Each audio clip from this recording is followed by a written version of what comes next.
Nigga, the one thing they always told me, nigga, you gotta get it out here on your own.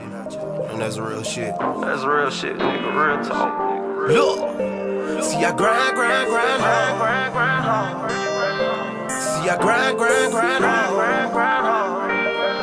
See, I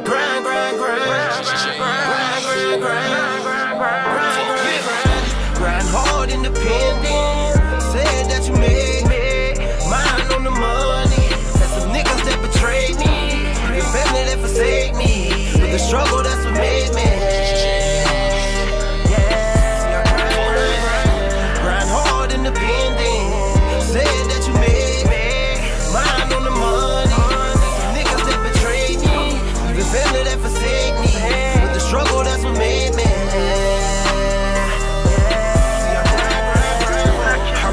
Doing a 9 to 5, putting in overtime, trying to make it out. Going to school, even feeling tired, even contemplating on me dropping out. Grind hard on my own, did it all alone. Couple niggas hated, even friends that betrayed me, even family that forsake me. Still grinding, nigga, gotta get it. With little faith, but a nigga winning. Can never stop and finish till the ending. Told my daddy all about my music, try to keep it moving with my record. When it came right down, seemed like he ain't care. I remember conversations with my granddaddy sleeping there on the couch.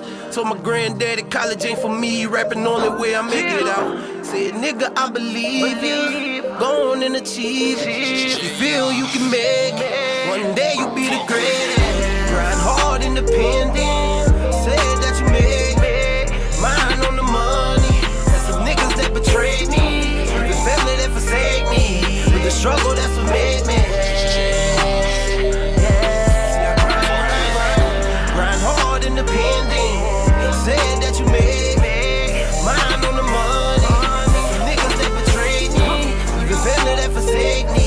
With the struggle, that's what made me. Remain humble, but ain't never quit. Grind hard just to feed my siblings. Did without it, I ain't even tripping. And headed harder than the mother niggas. But the struggle made me dedicated. By any means, just to get the paper. See my shot, so I had to take it. Steph Curry with the winning shot. Made myself into a boss nigga, coming from the roof and chilling on the block. Hard times, I'm accustomed to it, but the mission was for me to never stop. I remember I was laughed at, cause they didn't think that I could do it. They could bite it as a flashback, now they see me as a hood opportunist.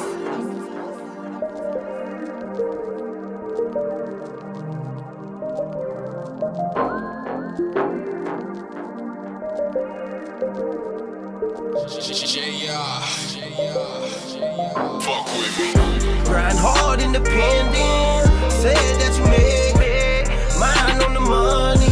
Had some niggas that betrayed me, the family that forsake me. With the struggle, that's what made me.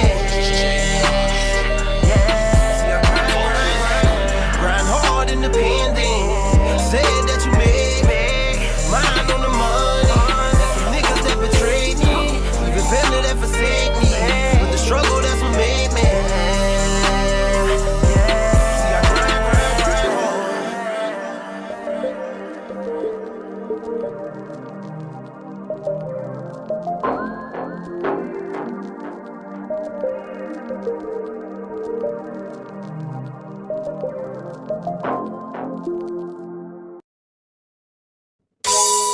You know, I get a lot of flack, and a lot of people get mad at me when I talk. They be hating, and I understand why. Cause I'ma keep it 100, cause I look you in your eyes. I tell you truth and no lies, I'ma keep it 100.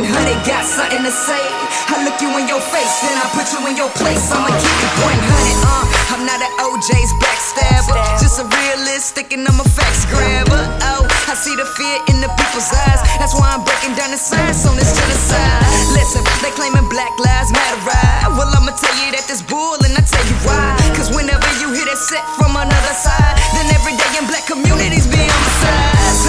Look at these kids, yo, they traumatized. Cause whenever they see the cops, yo, they running high. And then they turn the TV on, they get undermined. And then you give them a Bible, they read 100 lies. Want them to function like a real man, but you ain't even got a clue about the real plans. Secretly, they need to keep them in the fields, man. That's why I'm killing the game, cause I'ma keep it 100. Cause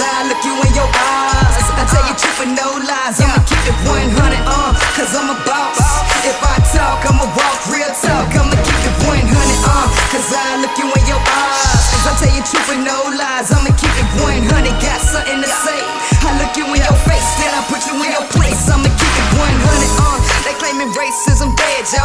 But when we trip about it, say it's in our head, though. But then we listen to the news and hear about Freddie Gray. I mean, we ducking and dodging this shit like every day. I'm real with it, yeah, mentally we sodomized. It's cause our history book straight up been modified. They wanna take us out and book it, call it Columbine. No reparations and they won't even apologize. I'm trying to tell you that these crackers got a lot to hide. Create fantasy and cover it with a lot of lies. I'm telling y'all that the prison system been privatized. It's about that paper slavery, make up the bottom line. And entertainment got you believing this paradise. I tell the truth is something you will never like. But once it get in your brain, you'll never be the same. That's why I'm killing the game, cause I'ma keep it 100 cause I look you in your eyes. As I tell you truth and no lies, I'ma keep it 100 cause I'm a boss. If I talk, I'ma walk real talk. I'ma keep it 100 cause I look you in your eyes. As I tell you truth and no lies, I'ma keep it 100. Got something to say. I look you in your face, then I put you in your place. I'ma keep it 100. They really want us walking around with our heads low. Want us thinking we inferior cause they said so. But then we give them satisfaction cause we do the ish. We steady begging for acceptance so we prove we is. We got our women on TV showing they ratchet side. They make the whole entire race look like we savage, right? We bust it up and get a new something to talk about. But then you wanna get mad at me when I call it out. You want the truth but it seem like you can't handle the truth. How people fall but you want everything handed to you. I swear to God I'm not really understanding the youth. They got it good but won't sympathy and parent too. I tell them Negro, you really need to check your ego, cause your unwillingness to do it destroying our people. You see I'm keeping it real, it ain't about the fame. That's why I'm killing the game, cause I'ma keep it 100 cause I look you in your eyes. As I tell you truth and no lies, I'ma keep it 100 cause I'm a boss. If I talk, I'ma walk real talk. I'ma keep it 100 cause I look you in your eyes. As I tell you truth and no lies, I'ma keep it 100. Got something to say. I look you in your face, then I put you in your place. I'ma keep it 100.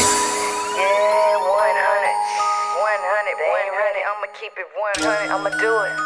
Y'all ain't ready. Yo, I'ma keep it 100.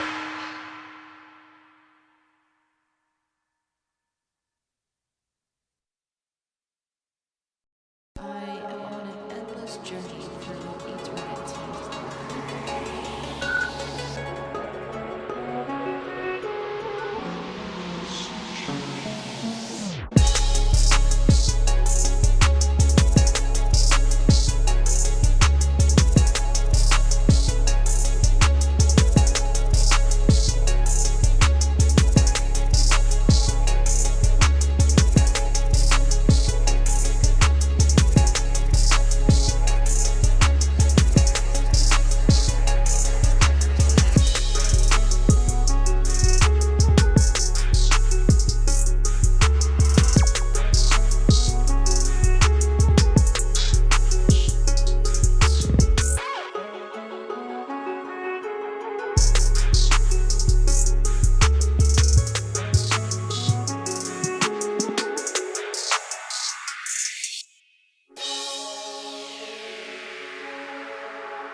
It's the High Powered Podcast. Lit conversations, debates, and advice that keep you turned up.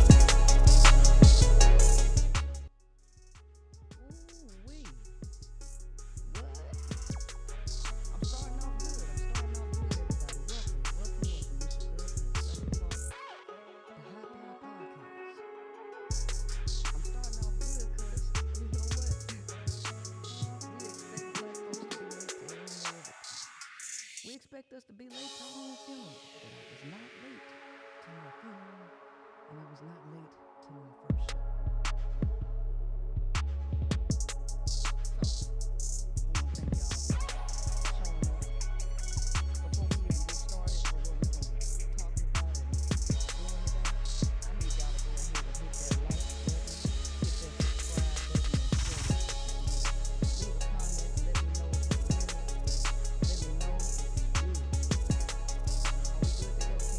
let me know if you're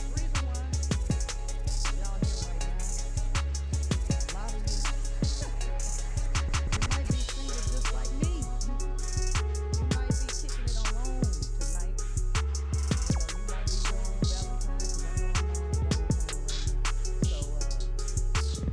Let me know if you're good.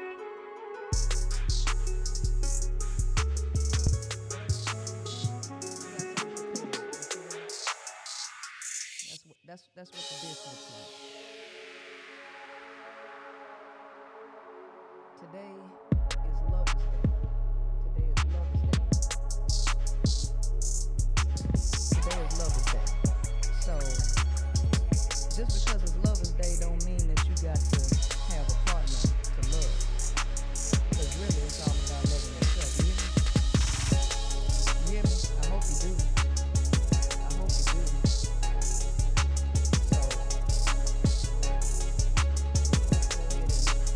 Let's go ahead and get into this show.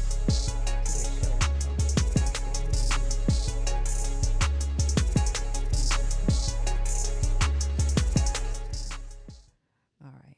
So I wanna thank y'all for showing up tonight. Tonight is my first episode of the brand new podcast. All right. Now, a lot of y'all know me. A lot of y'all might be new to me. A lot of y'all who do know me probably haven't seen me in a long, long time. You know why? Because I've kind of disappeared, I guess you would say that. All right. So, for those who know me, this ain't nothing new. But for those who might not know me, for those of y'all who might not know me, somebody says turn up the volume. Well, I got this thing turned all the way up. How's that? How's that? All right. How we doing on the mic? A little more? Is it coming up? Is it good? That's good? All right. All right. He said the volume is fine. They need to turn their phones up. All right. So for those who don't know me, you probably don't know me social media wise because you probably met me somewhere outside of social media. Probably at the job. I might have a few people tuning in from the job, or you probably randomly met me somewhere. Ain't no telling. All right. But I'm going to go ahead and give you somewhat of an introduction. I'm going to give you somewhat of an introduction to me if you don't know who I am. So let's go ahead and get that going. All right. So who am I? This is kind of like a loaded question, but I'm going to go ahead and answer this in the best way possible. Okay. I'm somebody who just probably popped up on social media some years back. When the go live button was fresh and new, I was like probably one of the first people to ever press that go live button. And I got to rambling, and I got to rambling, and I got to talking, and I got to talking, and bingo, bango, voila, I just blew up around back in 2015. That was when my most popular era. So some of y'all might just think that, social media and iPhones have given everybody the idea that, I can become famous. The average nobody can become famous for doing nothing.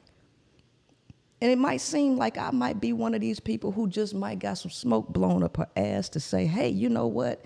Let me just turn on a camera and maybe I'll blow up. But that's actually not how it happened with me.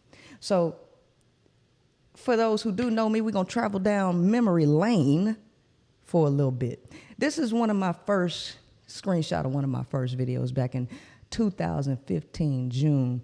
This video actually garnered like 276,000 views. Now, some people get lucky. Some people get lucky, do a video, and get one, one that gets out there, and you never hear from them again. That one, we talked about the condition of our people, and at that time, it was just something really, really heavy to talk about. So if you are listening and not watching, you'll see that, or if you're watching, you'll see that this video garnered about 2.7 thousand reactions. So I'm not new to the camera.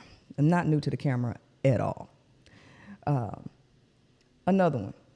This one is probably one of my most watched videos. I was in Family Dollar, and I was trying to get some stuff. I actually went in there to get some hardware.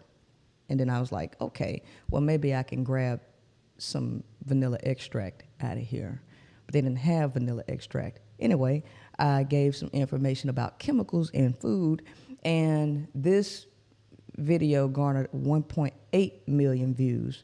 So again, I'm not new to the camera, and I'm definitely not new to large audiences. Maybe on YouTube, because I ain't even really been over here. Most of my activity has been on Facebook. But I got a lot of people that follow me from Facebook over here. So we're just traveling down memory lane and giving the new people an idea of who I am right here behind this camera. This one was a song that I created. For those who might not know, I'm also a rapper. I rap, I do music, I do poetry. And I'd like to say I'm pretty good at it. But even the people on the outside think I might be pretty good at it too, because this particular video garnered 71,000 views and it got 1.8 thousand reactions. Again, I'm not new to large audiences or the camera. Let's continue to travel down memory lane. This one was probably one of the earlier videos. This was in 2015 too. And I think a lot of people remember this video. This was my video called Low Hanging Fruit. And it was a lot of people liked it, but it was quite controversial, very controversial. But this video garnered 114,000 views and 1.5 thousand reactions. As you see, if you look at me, I'm not gonna say I'm not very physically appealing. I just look like a regular average person. So I say that to say that my videos didn't go viral because I was stripping, showing the cleavage that I'm showing right now. I was still in the shell. So my content, what I talk about, is actually the power. It's actually the interesting points, not so much the appearance, even though I'm kind of dibbling and dabbling on the appearance now, because I had to go and do some transformations over the last few years, which is probably why a lot of y'all haven't seen me. That's okay. Hey, we're going to get into what we're talking about tonight, but I got to give people an introduction to who they are listening to. And I want to take some of my old followers down memory lane, and I want to thank you all for kicking it with me as long as you have, because it is now 2022, and some of y'all have been here since these videos, 2015. That's a long time. We're talking about 7 years. 7 years. I appreciate you. Trust me, I do. Let's see. Oh, yes. And if you are no stranger to social media, you know good and you know who this person is. You know who this person is. This is Mr. Tommy Sotomayor. He was the king, and probably he was the king. I don't know if Kevin Samuels then took over, but during the 2015 to 2018 time frame, this was the king of goddamn controversy. The king. And everybody hated this nigga here. But me and Tommy hit it off okay. I actually did a few shows with Tommy Sotomayor, a few of them. And yeah, we ended up getting into it. It was a big thing, you know, but everything calmed down over the years now. But again, Princella is no stranger. No stranger to controversy, no stranger to debate. I will take on anybody. That's not even the issue, but I'm just letting you know I'm not new to these social media streets, and I'm not new to the camera. Okay? Let's see, let's go. And, I've also been on the local news several times. Because of some of the videos that I did on social media, on YouTube, on Facebook, Isaiah Carey, I don't know, some of y'all, Isaiah Carey is best known, he's a reporter out here in Houston, and he is best known for his video that has gone viral several times. Y'all know him, even if you don't live in Houston, you know who Isaiah Carey is. Because Isaiah Carey was the reporter that was in this country town who was doing, some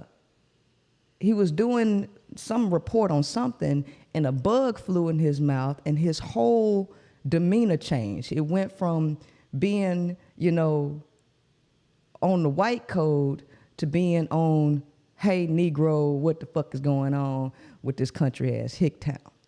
A lot of people know who that might be, all right? So I've been on his show on several occasions right out here in Houston, Texas. I'll say I've probably been on there about 7 times, maybe, as a result of him finding. I got a chance to be on there with Willie D. Willie D has his own show called No More Talk. So I've actually been on the show with Willie D about 3 times. I was on the show with, what's his name? Bun B from UGK. So I've been out here. I ain't new, y'all. I'm not new. A lot of people might think I'm new. I'm also an author. Not only do I do this social media thing, not only do I do music and poetry, I'm also an author. And I wrote a book called The 5 Components of Love. And you can get this book, on Amazon, or you can get it from me directly.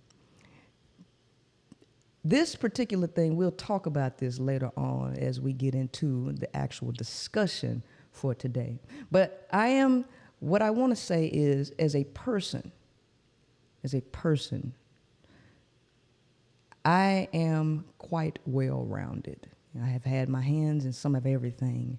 And what I want to bring to the High Power Podcast is life experiences and wisdom and knowledge that can help people grow beyond their limitations. So this is really what this is about. Not only am I an author, do I do music, do I write books, do I draw poetry. I was also commissioned in the Army. I'm a commissioned officer in the Army in logistics. So I have a lot of life experiences that I'm looking to bring to the table. And I'm a certified project manager. Right. All right. Y'all hit the like button if you're in here. Hit the like button and subscribe. Bring your folks in here. Now, that's enough about me telling you who I am. More of a free bird. I'm more of a free bird. But it's one thing for you to say something about yourself, and it's another one for other people to say something about you. Okay? So I gotta back up some of the stuff that I say with credibility, with some receipts.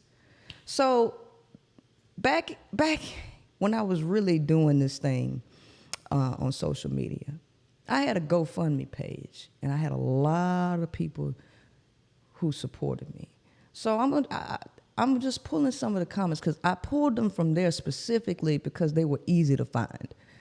Because all of the other comments on videos and my message box and all that, I didn't want to go look. So I went to a place where they were all concentrated, and I just pulled a few of them from there.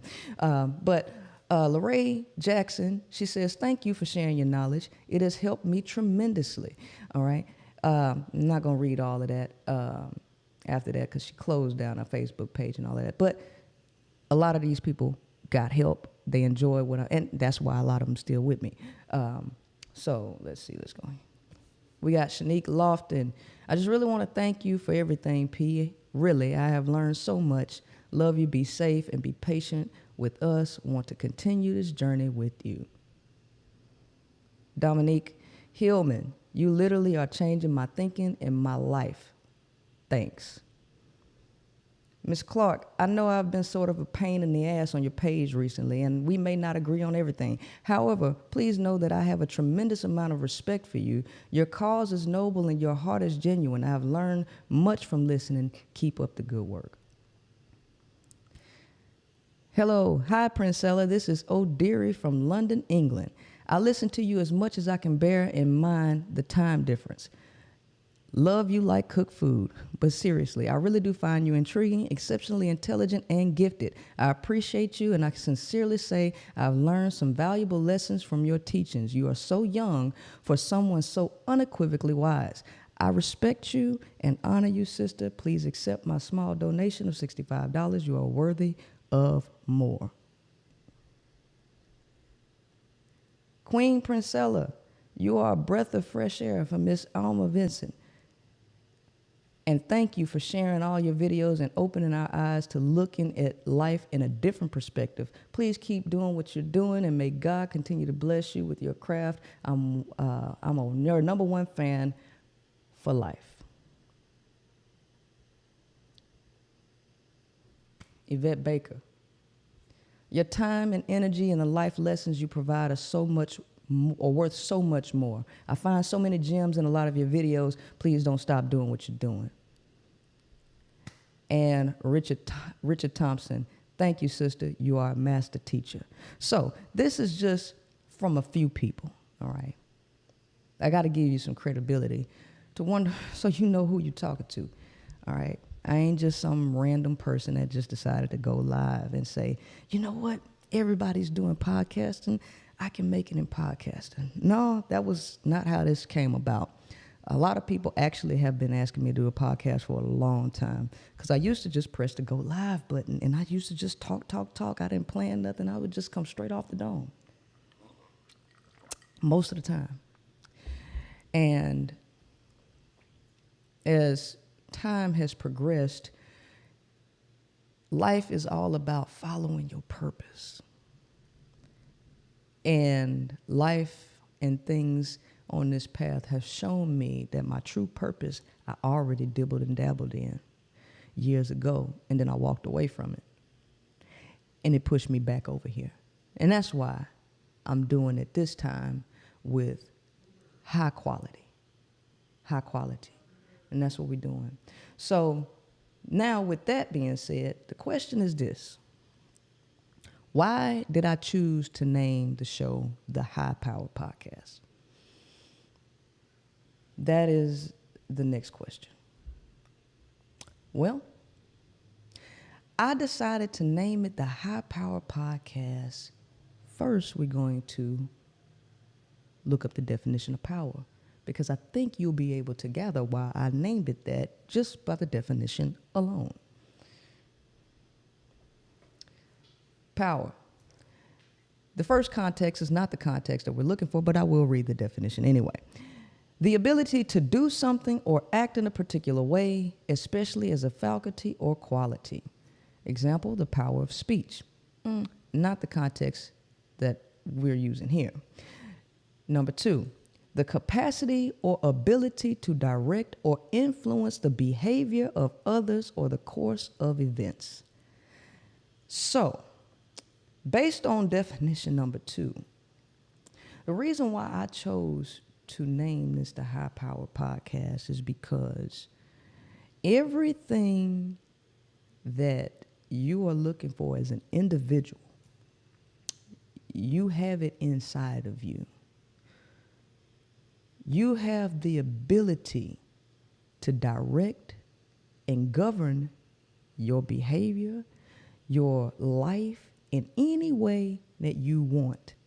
A lot of times you'll go through life experience and you'll pick up tools that you're able to carry on through your journey to another experience that you'll have. Some of the experiences that I particularly have experienced, some of you may not have experienced those. And what I want to do is give you some of the tools that I picked up along this journey that we call life, that may help you if you actually walk into some of these experiences. And so I feel that passing this information on to you to help you develop will give you more power to govern and control your life. It's not to govern and control other people, but literally to govern and control your individual life. And so with a lot of the experiences I've had, yes, all of that stuff that we talked about, but I have more experiences. I'm a mother. When I first started, I was not a mother. When I first started, I was single. People have watched me have a baby. People have watched me get married. People watched me go through divorce. People have watched me overcome a lot of things, and they also watched me not break, bend, or fold during the entire travel. And so I have things to say, and I have a lot of knowledge and wisdom that can literally help people who might not know how to help themselves, might not know where to look for the answers. So this is why I chose to call it the High Power Podcast. Hey, everything ain't gonna be like crazy serious where you just can't have, oh no, we gonna have some fun here. It's not gonna be, let me talk you to death. It's not gonna be that. Because if you are familiar with any of my past videos, hell, I did a video today just to get people to come over here. We talked about 50 Cent body shaming Nelly and his private parts and stuff. We talked about that today too. We're going to have some fun, but the whole idea is to help you shift your perspective in a lot of things and to calm down and go with the flow of life, because let me tell you something, one thing that you ain't going to never do. You ain't never going to control life the way you want it to. It's all about controlling yourself and knowing when to bend, knowing when to fold, knowing when to submit to things so that life can be a little bit easier and that you can get through it with a lot more vigor. Right? We want to turn your trials into triumphs, your vanquishments into victories, and we want to help you transition from victimhood to victorhood. That's what we're doing here. You understand? All right. So, out of all of the days I could have chose, why in the hell would I choose Valentine's Day? Out of all the days I could have chose, why did I choose Valentine's Day? You know why? Being at the core of my following, right, may not even celebrate holidays. We ain't just talking to the core of my followings, right? Hey, the numbers might be low now, but baby, trust me, they gonna rise. I promise you they will. So I chose Valentine's Day because I, like a lot of people, are single. And they might not be getting shit today from nobody, right? They might be single as hell. I know I'm single as all get out, all right? And some of these people might actually be tying their value into whether they get a gift or not, whether they can say that they got a boyfriend or not. Now, I'm single, but look at me. I could be in a relationship in 2 minutes. All I got to do is pick up the phone. 2 minutes. Probably not even 2 minutes. Who wouldn't want, look at me. Who in the hell wouldn't want to be with me? Everybody and their mama probably want to be with me. So I'm not single because I can't find nobody.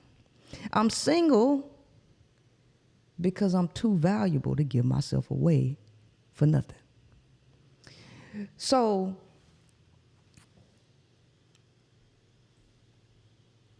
I wanted to do this on a day that, as a single woman by choice, I want to accompany those who may not be single by choice and others who may be single by choice.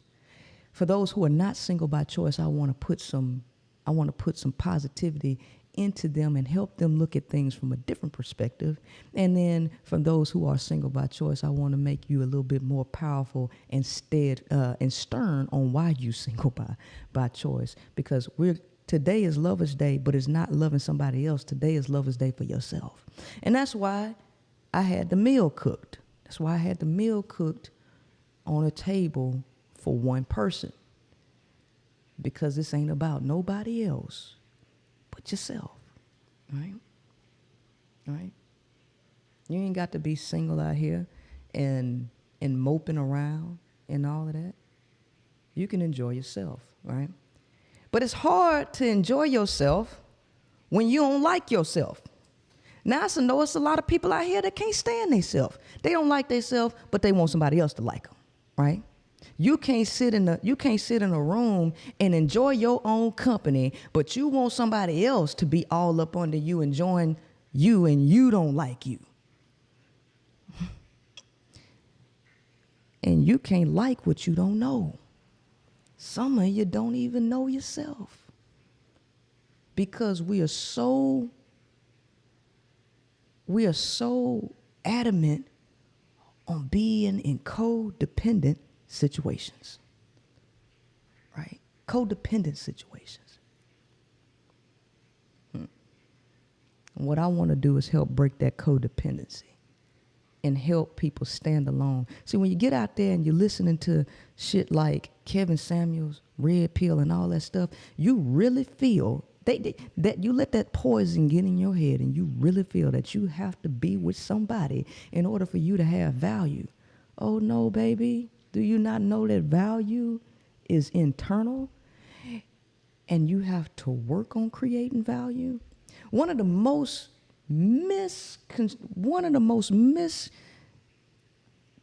pieces of misinformation is that women are born with value and they lose it over time. And men have to create value. If this ain't the most bullshit thing I have ever heard in my entire life, and the reason why that's bullshit is because it speaks about animal behavior, that your purpose in life is nothing other than to be sexually attracted to somebody and fuck, and then produce kids, and that's it. That's your life. That's what that says. But that ain't what it is to be human, because after you done fucked and nothing then came of it, guess what? People start asking, what else you got besides sex? Wait a minute, I thought you said that's the only thing that matter, right? No, because when you want to live with people, because the fact of the matter is the value comes in people. Businesses can't start without the value of people adding in to the business that you start, right?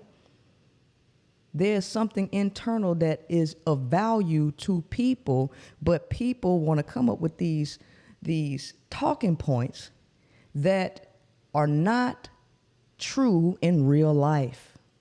They're not true in real life. The real world don't operate the way people talk. And what I want to do here with the High Power Podcast, you can be more powerful within yourself and in the world if you walk in this world on solid truth and reality and not what you think is supposed to be, but in reality. All right? So, this is why I chose Valentine's Day. Now, if you single,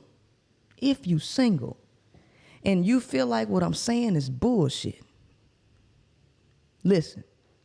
If you feel like what I'm saying is bullshit, I have prepared a list of people who are in marriages that are complaining, and it will probably make you happy that you're by your damn self. Just because people going out here and they holding hands on Valentine's Day, some of these people going to the house and getting their ass beat, right? And going to work with black eyes talking about I ran into a door. But you single, and because that person driving a Benz to work, because my husband bought me a Benz, my boyfriend did this. But you don't know that bitch getting her ass beat every day. But you over here sad because you sitting quietly with your bubble bath, you know, listening to some Sade, and you ain't got no boyfriend, trust me. The grass ain't always greener on the other side. So we're finna take a look at some of these folk. We're gonna take a look at some of these folks that's probably crying right now on Valentine's Day, even though they got a partner. Y'all can read along. I'm a part of this group on Facebook called Anonymous Askers. I love anonymous askers. You know why? Because I was married, right? And I joined the marriage club. I joined the marriage club when I got married. And they got this subgroup called Anonymous Askers. Now, this is probably the least intense story that we got, but I'm going to go ahead and read it for you. Check it in. My husband and I have been together for 5 years. We've been under the same roof for 4 years. He's losing interest with me sexually. Nothing I say or do interests him.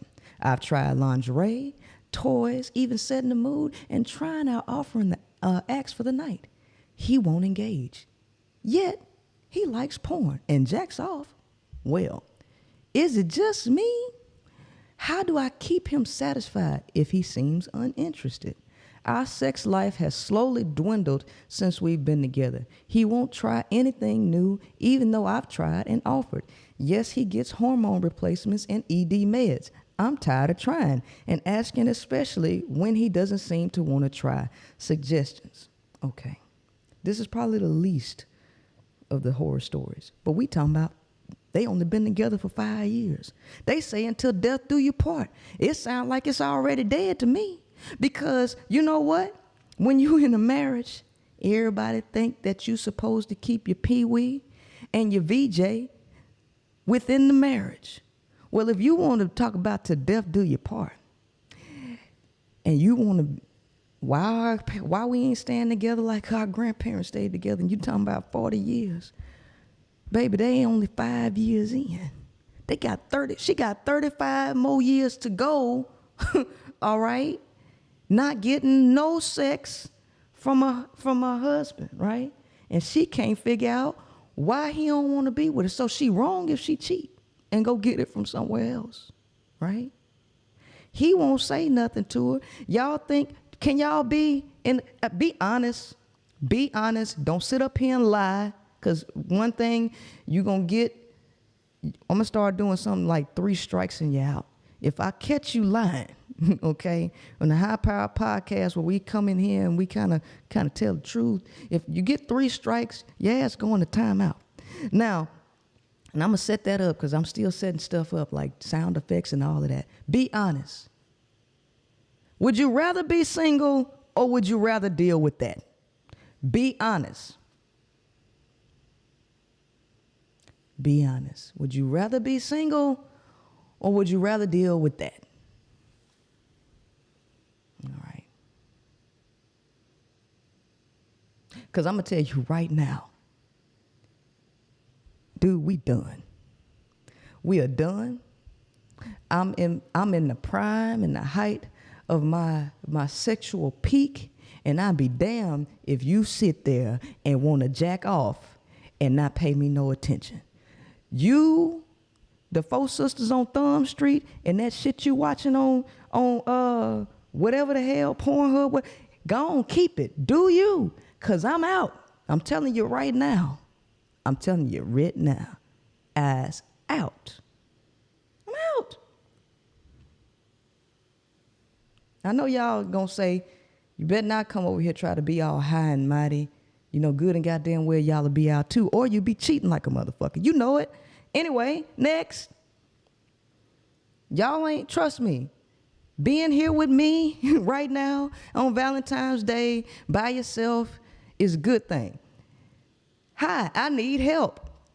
My husband cheated on me 8 years ago. If you want to be cheated on, you might as well be single, because single men cheat all the goddamn time. Why be in a marriage if you still got to be cheating? You're still going to be cheating on you. Anyway, my husband cheated on me 8 years ago, which resulted in a pregnancy. Not only did he go cheat, he got the chick pregnant. And because you married to him and you feel like you got to fight for your marriage, you're going to get stuck in that, huh? I'd have been out on the first sentence. Anyway, and I stayed because I didn't want to give up on my marriage. I, in turn, cheated on him because I was hurt. You might as well would have been single, y'all. Okay? You think you look at these married folks out here going crazy. Look, now the guy I cheated with, I've been talking to for the last 6 years. He knew I was married the first year we met and stuck around. I told him I would leave my husband. Don't this chick sound like a dude in a woman's body? Because ain't this the typical shit that men tell women?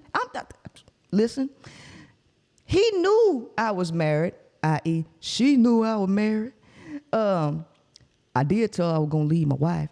I told him I was going to leave my husband, which I had no intention on leaving.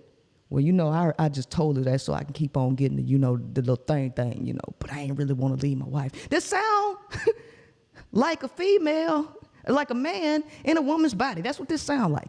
Anyway, which I had no intention on leaving. Fast forward to the day the guy I checked in with is claiming sexual assault.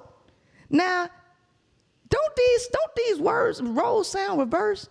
The dude claiming sexual assault on the chick. I mean, I ain't never heard no shit like this. Okay, look. Oh my gosh. He claiming sexual assault. He's claiming that I sexually assaulted him, and he asked me to stop. I was on the bottom, and I didn't stop. He is also saying he's been going to therapy for 6 years, and he had a paperwork stating he's been in therapy for this reason, saying I was aggressive during sex. It's a whole mess with him.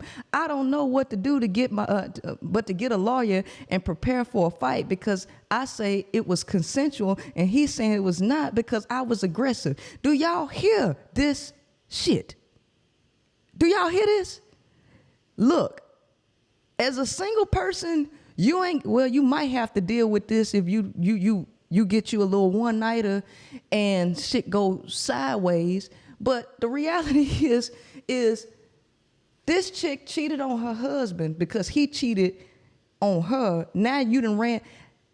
Are y'all sure this ain't no man covering up the shit that's going on? I don't know. That's what it sounds like to me. But I'm not going into details about that. The whole point of the matter is this. Don't be sitting up here boo-hooing because you ain't got no boo. Because the people that got a boo, for outward appearances, look at the shit they going through right now. Trust me, sip your wine and smoke your weed, whatever the hell you doing by yourself right now. Trust me, you're going to have a more peace of mind, promise you. Look at this. Can you post this, please? My husband and I have been together for 12 years, with 4 of them being married. On multiple occasions, I have caught him exposing himself to women on Facebook Messenger. Now, why you gonna be in a marriage if you still gotta deal with single people shit? I've caught him exposing himself to women on Messenger. His excuse is always, oh, well, I didn't sleep with any of them, or I need to respect his privacy. Nigga, if you wanted privacy, you should have stayed single, okay? Because there's a certain amount of privacy your ass ain't gonna get if you get married. Because I'm gonna tell you right now, Princella ain't putting up with none of that shit. If you want it, listen, Princella's out. I know I ain't getting married no more. Because I don't like people trying to control me and all that shit. And I damn sure ain't finna sit and let no dude do this in my face and you done committed to me. I might as well be single, right? Respect his privacy. Recently, I found out through my cousin A, that my husband and my cousin B have been having inappropriate conversations on Messenger. He has called her naked. This dude don't respect your ass at all. He has called her naked, even got her a gift for her birthday and Christmas without me knowing. Girl, if you don't leave this man, if you don't leave this dude alone. But see, y'all will put up with this shit. You will put up with this shit under the sole purpose or the sole guise of being able to tell other chicks, at least I got a man. Baby, I don't want no man if I got to deal with this. I'm telling you right now. Y'all saw my food. Do I need to put it up there again?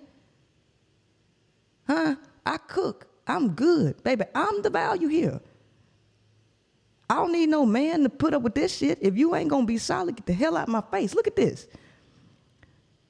Neither him or her admit doing these things. He says he did call her, but he wasn't naked. But didn't tell me because he thought me and the cuz was beefing. Here come. Cousin B says it never happened. The one that he was doing it with, right? I don't know what to believe. Wait a minute, hold on. Time out. What the hell you mean you don't know what to believe? Didn't you catch him exposing himself to women on Facebook Messenger? Didn't you catch him? I thought you caught him. So now you gonna let this same person say that he called your cousin, but he wasn't naked when he got a habit of being naked and exposed on Facebook Messenger. What the hell you mean you don't know what to believe? Please explain that to me. See, it's so easy to get over on gullible women because they just got to have somebody to validate their existence. I'm here to tell you, you don't need nobody here to validate your existence but you. Because if you understood that, I promise you, you wouldn't be putting up with this shit right here. Now, I don't know what to believe. Cousin A has no reason to lie. What do you think I should do? First of all, what I think you should do is get some self-worth. You got to start there. Because you ain't going to leave this dude if you think that he's a part of your worth. That's the reason why you even on here asking the question to begin with. I think you need to get some self-worth and go in the closet, go in your room, shut off all the lights, and sit there in your own thoughts and evaluate yourself, right? That's what I think you need to do.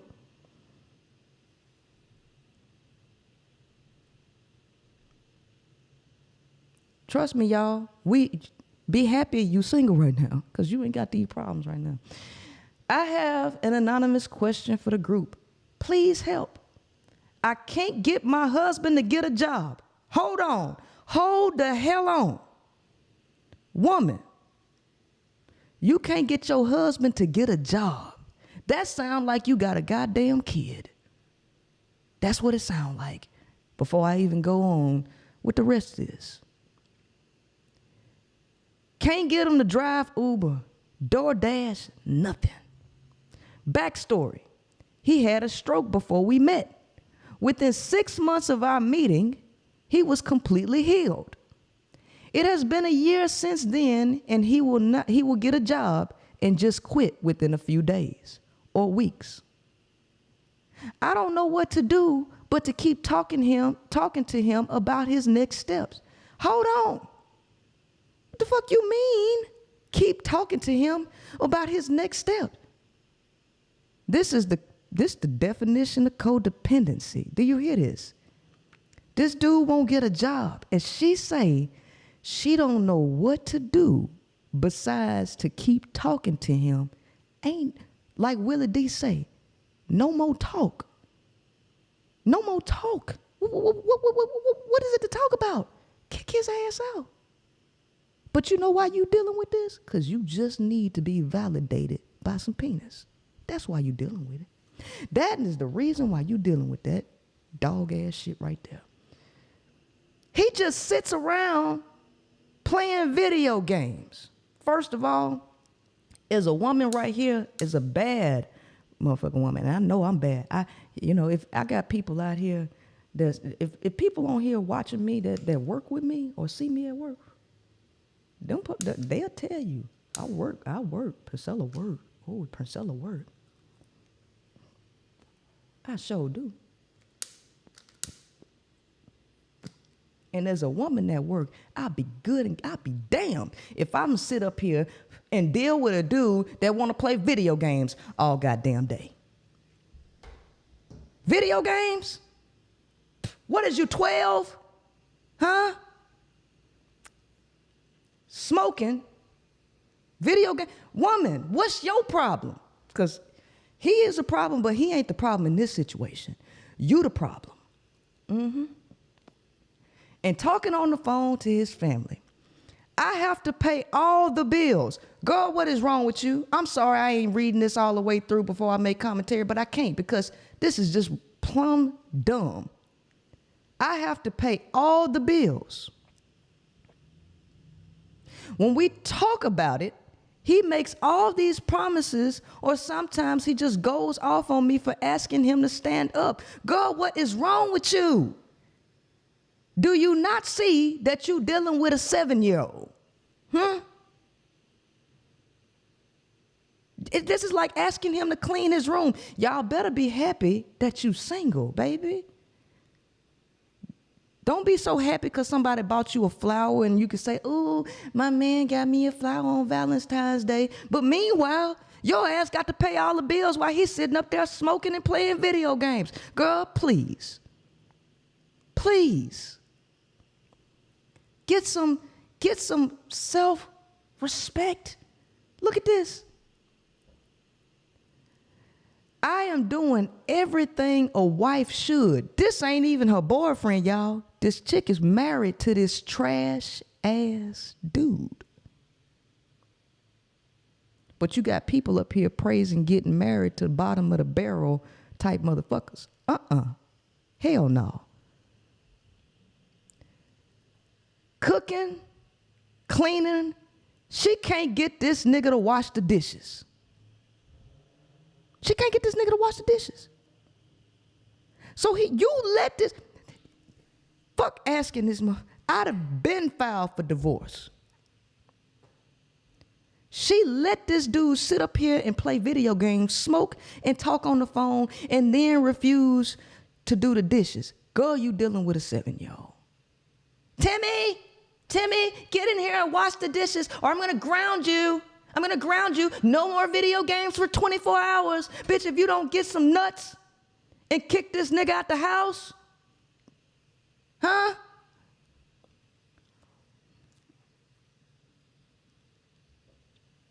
Paying all the bills and giving him mind-blowing sex. Lord have mercy. First of all, let me tell you something. A lot of dudes are shallow. They done told you, like Kevin Samuels say on multiple occasions, that they don't give a fuck about your degrees. They don't give a damn about your drive, your willpower, your character. They don't really give a fuck about none of that. They only care if you're young, pretty, because they want to be able to have sex with you. So they look at sex as being some type of reward for being a certain type of dude. Why in the hell is you fucking this dude? I know I'm being a little raw, but That's what it's about here. Why are you having sex with I don't give a damn if he is, quote unquote, your husband. In my mind, he ain't nothing but your kid. Why are you fucking your son? Because that's what this shit sound like. I told him I wanted a divorce months ago. Don't tell him shit. Go file for divorce. What are you talking about? This ain't a person this is not a person that you reason with. You don't reason with this person. You don't converse with this person. You put your foot down and you show this type of person better than you can tell him. That's what you do with this. It's Valentine's Day, y'all. You think he got her a gift? What y'all think he did for her today? But she got a man, y'all. She got a man. And y'all walk around here and let these scrubs tell you, that's why you single. That's why I don't know man. Baby, look at me. Look at me. Look at me. I'm delicious. I'm scrumptious. Trust me, plenty of men want me. Is plenty of men gonna get me? No. Hell no. Hell no. I'd rather be in here with my lobster tails that I done cooked, my fucking brandy, my cigar, laughing at these idiots right here who fucking their kids. I told him I wanted a divorce months ago, but that is not true. Wait a minute. Hold on. Wait a minute. What did I just read? Did y'all hear that last part? This chick say, I told him I wanted a divorce months ago, but that is not true. Why the hell do you want to stay in this shit with this dude? You know why? Because people have conditioned, society has conditioned, specifically women, not so much men. They conditioned women to fight for something outside of themselves, a concept, an ideal, something fictitious. You can't even put your finger on it. The idea of a marriage. Now you got this idiot here that done showed you in more ways than one, fuck you, bitch. I'm gonna do what I'm gonna do. I like playing my video games. I like smoking, bitch. I'm not helping you do a goddamn thing. I ain't washing no dishes. You gonna cook, you gonna suck my dick, and I'm gonna keep on playing my video games. And bitch, I ain't finna get no job. But you wanna sit here and I wanna fight for something fictitious that don't even exist. Girl, you ain't got no goddamn marriage. What you talk about? You want your marriage. Girl, do you not see that you single? Do you not see that you single? What are we talking about? And then you keep rewarding this nigga with mind-blowing sex for nothing. I'd be damned if that nigga get anything from me. No head, no nothing. And I'm pretty sure you, not only are you paying all the bills, I bet you buying his clothes too. That nigga be right outside my front door with what he came in there with, and I'm pretty sure that's nothing. I'm more than certain that's nothing.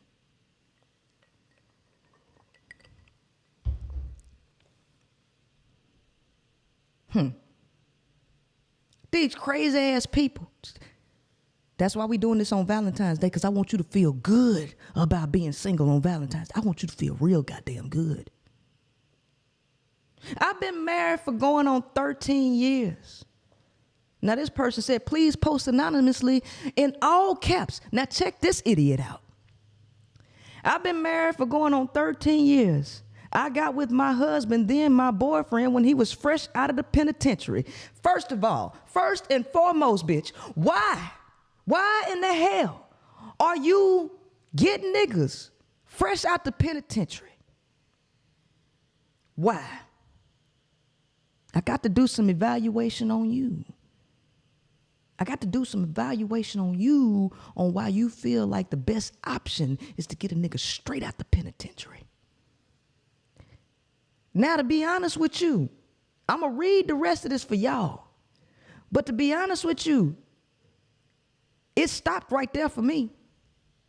I don't even know what you complaining about. You got exactly what you asked for when you went and dug out the penitentiary. You got exactly what you asked for. Anyway, I knew going in, it was going to take some time for him to readjust to society. Please tell me how long he was in the penitentiary, ma'am. But anyway, so I handled everything. I didn't go in blind. No, you saying that so you can cover up how you feel about this fucked up ass decision that you done went and made. Okay, all right. I didn't go in blind. Keep in mind, I was buying my home. Wait a minute. Wait a good and goddamn minute, lady. You buying a house. You ain't on Section 8. You buying a house. So that means your credit somewhat decent. You at least got a 540 or 580. With a little bit of help, you at least got that. But I think you got a little bit more than a 580. But you buying a house and you go get a nigga out the penitentiary that people been giving him protein loaves and juice and cornbread. That's all that nigga been eating in different kind of ramen noodle soups. That's what you go get. And you now want to post anonymously. I'm telling y'all, you got women out here. Listen, people, on Valentine's Day. You got women out here that's so desperate to have a man because they really feel like this is a part of their value,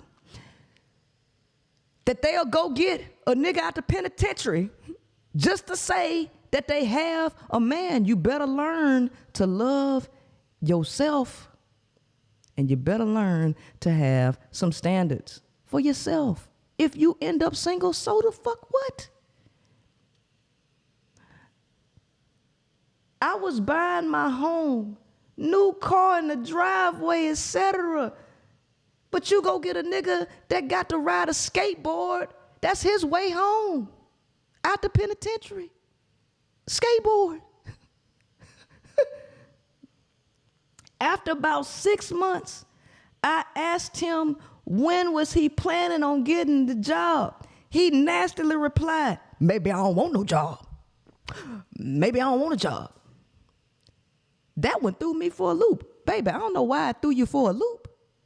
This nigga hit the fucking lottery. Do you not, let me explain something to you ladies out here. Do you not know that dudes in the penitentiary seek, while they in there, they seek women to latch on to take care of their ass. They seek women, okay, they play on your vulnerabilities, hoping you'll send their ass some money and put on their books, and hopefully that when they get out, they can move in with your ass. Do you not know that's the game? Do you not know that that's the game? Hell, my cousin pulled that shit on the chick. I don't understand. Bitch, if penitentiary is anywhere in your resume, bitch, you do not qualify to be with Princella. I'm just telling you. You don't qualify, nigga. Don't even put in your application because it's going in file 13. File 13 immediately. But no, chickadee, you got a brand new house, a brand new car. You done pick this nigga up out the doggone penitentiary and you think this nigga want to get a job? Man, if I was him, I wouldn't get one either. I wouldn't get one either. Man, because I'm going to tell you, this how these dudes talk. Man, I just came up on a bad hoe, man. Man, yeah, that bitch bad. She look good. Man, this bitch got a house, man. Man, her credit like a 720. Yeah. No. Hell no, I ain't finna go to work. No, that bitch got a new car too. And she gonna let me stay with her. Shit, I didn't hit it big. I ain't gotta go back to my mama's house because my mama don't want me back there. She said I came here too much. She said she wasn't gonna help me because she told me to stay out the streets and I just did what I wanted to do. But this bitch came and saved the nigga. Yeah. And you're dumb. And you go right to it. Right. You got to be honest. You got to be honest about this now. Don't sit up here and trip. Now check it. Let's finish. I know I can't read this whole thing without making commentary because every sentence is stupid. Look, be happy you're single. That's all I'm trying to say. That's the only point that I'm reading this stuff right here. right? Maybe I don't want a job. And she say that threw her for a loop. I don't know why. Should have cut loose then. Well, why didn't you? Why you ain't cut him loose then? Baby, you should have never picked the nigga up to begin with. He went and got a job after me giving him an ultimatum.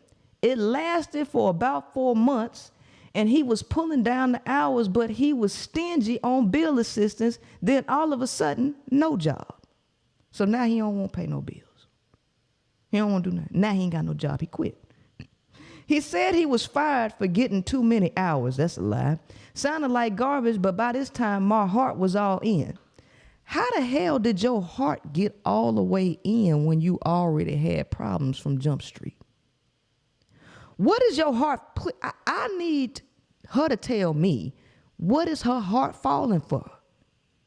What is your heart falling for? Because I'm confused. I really am.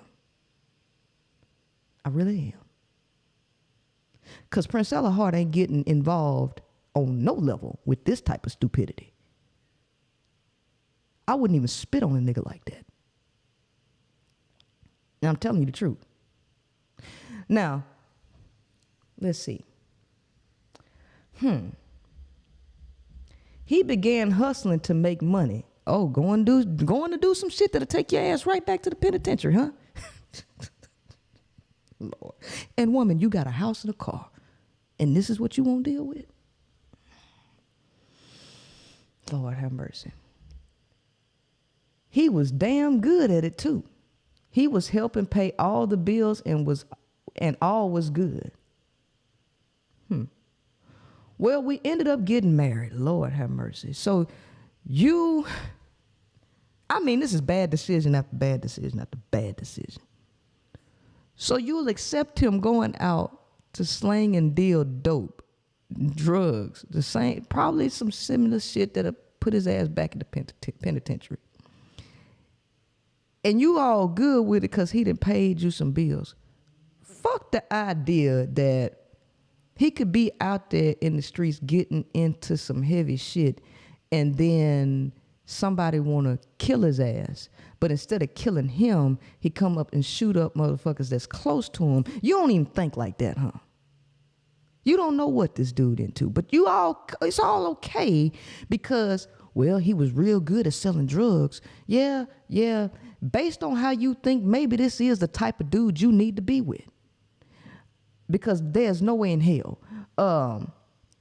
Anyway, she ended up marrying the dude and moved out of state. And we paid for our own wedding. Recently, he was in a terrible accident and broke his neck. Sorry, dude. I hate that you broke your neck. I took an unpaid leave from my job and flew to where he was to be at his side.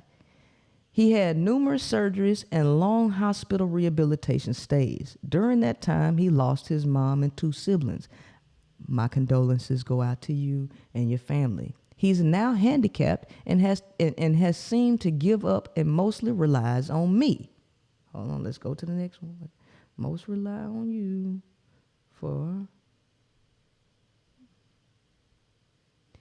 Most relies on me for everything. He speaks so nasty to me now, and all we do is argue over everything. I feel like a slave because all I hear are excuses as to why he can't do things I know and have seen him do. Let's stop right there. I don't know what made you think this was going to be different because his mentality before he went to start selling drugs again was he ain't really want to get no job, right? You talking about somebody that operates in the underworld, and now you want them to be in the square world. It don't work like that. And so all this dude know is shit that sends him to the penitentiary. Now that he's handicapped, what the hell you think he gonna do? He can't dope deal no more. You got to be fully able and capable to be a dope dealer. All right? He won't do anything for himself. For these past 4 years, it's gotten so worse to the point I most times want out. I am not in love anymore. This in love shit is what get all these people wrapped up into bullshit. Because you making long-term decisions on an emotion that's more than likely going to fade. Because that's what emotions do. They unstable.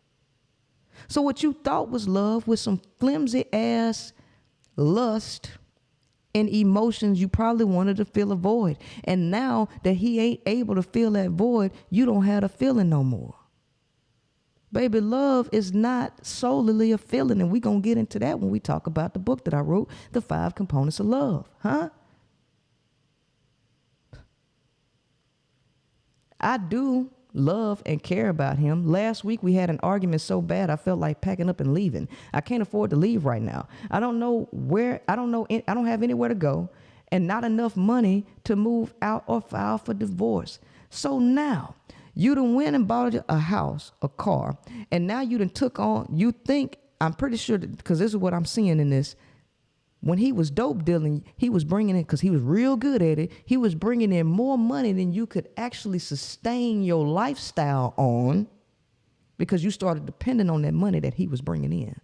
Now he can't bring in that dope money no more, and now you can't afford to do a goddamn thing by yourself when you was already doing it by yourself before you met the dude. So what changed? You had to start living above your means because he was bringing in dope money. So now you can't afford to move and you can't afford to get a goddamn divorce. You wouldn't even have to divorce something if you would have never jumped into the bullshit to begin with. So y'all got to learn how to read between the lines of stuff. Read what people ain't saying with the shit that they are saying. Right? Now, let's see. He gets disability, so we're doing okay, but not that good. We haven't had sex for going on 5.5 years because he has turned me off. Baby, what about him has turned you off? It should have turned you off before you got in it, but it didn't. So what was it now that then turned you off? Is it his broken neck? Is it his disability that turned you off? Because if you really loved the person he was, baby, an accident ain't gonna turn you off from somebody that you love internally. When it's something about a person on the inside that really gets your fires lighting, nothing that happens to them physically will turn you off. What is it that then turned you off about this cat?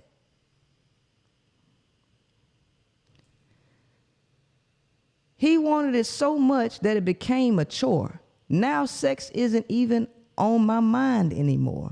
He says I no longer love him because of this, and our arguments have moved on to below the belt status. I recently contracted COVID and had to quarantine at home with him there. I told him to please go get tested. We've both had our shots, and he assured me he had. I just overheard him on the phone telling the caller that he hadn't been tested. I am so angry right now. He's playing games with me, playing games not only with his life, but mine too. I know I'll be better off if I leave him, but my heart won't let go. This whole fucking post is trash. Bitch, you just said you wasn't in love with him no more, and now you say your heart won't let go. You just one confused cookie.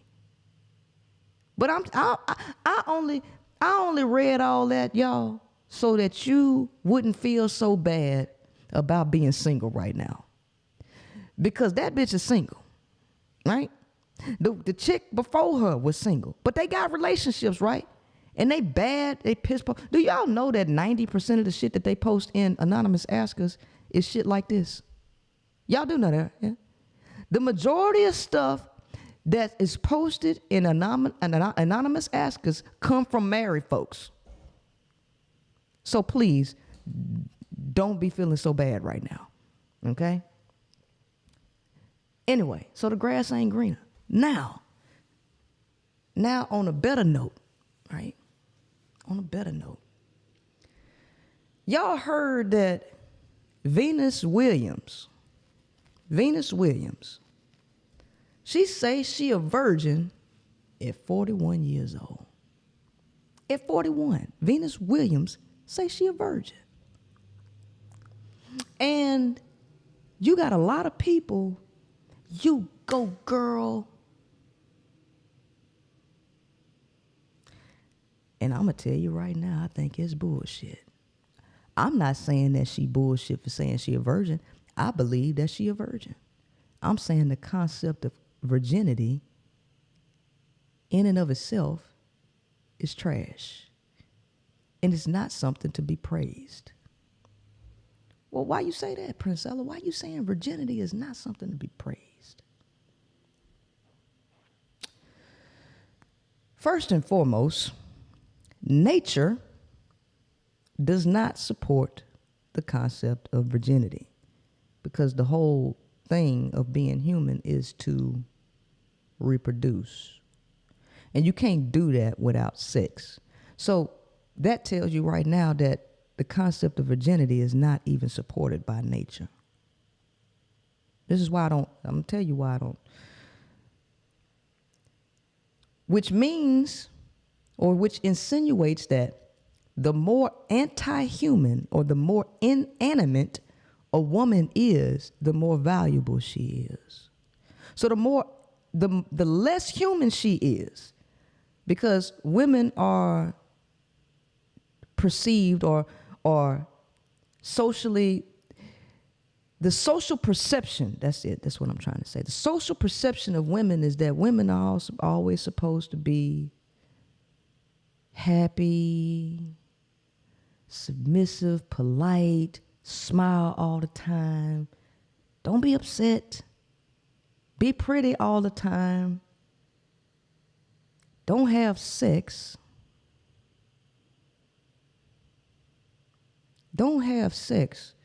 and I will value you more for the idea that you have never had sex. So the more inanimate that you appear to be, the more valuable I think you are, which all goes back to Christianity or the Bible and all that shit, where it tries to teach you that your very humanity is a sin. You was born in a sin. How the fuck we gonna be born into some shit that we was created to be? How can you say that my very nature of being human is a sin? How can you say the very nature of sexuality, which is given to humans, is a sin and something to look down upon? So it's real interesting that Venus Williams has a name, Venus, which actually correlates to the Greek goddess Venus, the planet Venus, which symbolizes sexuality, fertility, and beauty. But we anti that. And you know why we anti that? Because I don't support that. I don't. Women are taught to be ashamed of sex and the power in sex. Let me tell you something. Sex is so powerful. And the most powerful people on the planet know how powerful sex is. It unlocks your creativity. It unlocks the boundaries placed on the human mind. It's so powerful that even in the book Think and Grow Rich by Napoleon Hill, they have a complete chapter dedicated to it that is titled Sex Transmutation. Throughout history, even in some of for those who in the conscious community and all of that, the obelisk, you know what that is? That represents the male phallus, right? The phallus in the water represents the woman, even subliminally, sex is woven into some of the most ancient knowledge, but they will tell you to be ashamed of your sexuality, so much so that we're praising it like it's something to be proud of, that you ain't never experienced the power and the bliss of yourself. And so women think that they're saving themselves and they're giving themselves to a man. This is one of the damn reasons why women don't experience orgasms. 80% of women do not orgasm through penetrative sex. You know why? Because the mentality of them giving something, they are putting men in control of their own pleasure. They're putting men in control of their self-pleasure. Don't nobody know your body better than you. But you don't know your body because you've been taught to be ashamed of it and you ain't even explored yourself. Because when it comes to women, sex is bad. It's nasty. It's something you should be ashamed of. It's something that you shouldn't partake in. Meanwhile, boys, once they hit 13, they daddies and uncles is giving them condoms and trying to get them prostitutes and shit to fuck. So you turn 25 and not even explored your own body because you've been told that it's something to be ashamed of. When there's nothing to be ashamed of with something that is natural to you. Nobody knows you better than you. But you can't know you if you don't spend time with yourself. People get upset and say Jada Pinkett's mama was wrong and all of this. How in the hell is Jada Pinkett's mother wrong for telling her that her pleasure comes from herself and not to put no man in charge of it? Y'all telling people that masturbation is wrong when masturbation ain't nothing but motherfucking self-exploration. When did self-exploration become a negative thing?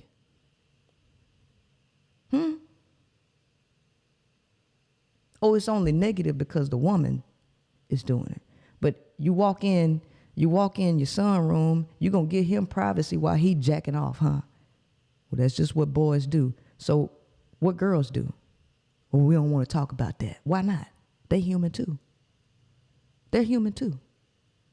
They have sexual urges too. I mean, I need a real response to that. I need a real response to that. Sexuality is a part of your very being of being human. And as a woman, it's your gift and your power throughout all things in life. Because the fact of the matter is, no matter how much people want to fight against that reality, sex is the most powerful energy on the planet. Sex sells. Everything is centered around the enticement of sex. And the fact of the matter is, the reason why women are ashamed of it is because it is powerful. And so they need to reduce the ability for the woman to tap into that power by making her feel ashamed of it.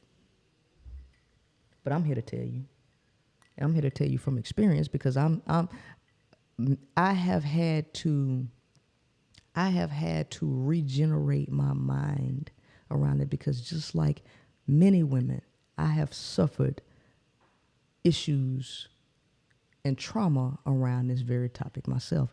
I've had to really do some soul searching and really transform myself, right?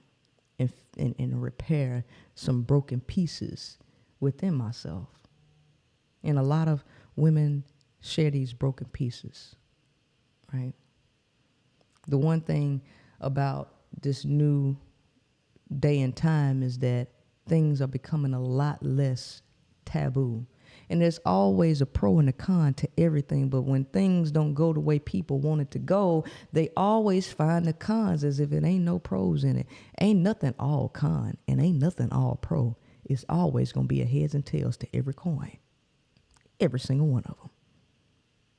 It's up to you to find the positivity or the negativity in either side of the coin. And I choose to see the positivity of women being allowed to own their sexuality now, right? Because I noticed, you know, people, when Cardi B and Meg Thee Stallion came out with WAP, everybody was in an uproar. Oh, this is bad, this is bad. The only reason it's bad is because now the women are owning their sexuality. As long as men were owning the women's sexuality, it wasn't a problem. See, Too Short could sit up here and say all the nasty, degrading things about women and sex as he wanted to, and nobody batted an eye. Not a single goddamn eye. When Nelly was sliding credit cards down the crack of a woman's ass, nobody batted a damn eye. It was all good.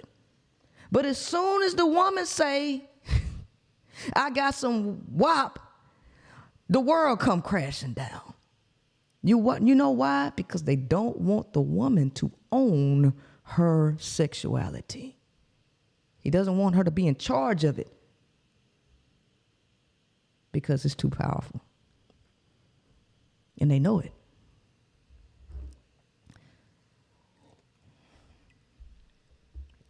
So I'm just here to tell you, don't be ashamed of it. Don't let people take your power away, right? Don't.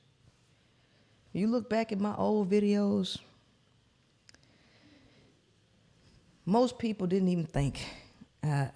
Most people couldn't determine what the hell I was. They couldn't tell if I was gay. They couldn't tell if I even had sex. I was too mysterious. I was too mysterious. One is because I never came out expressing sexuality. Most of my videos were devoid of sexuality. Which is interesting because,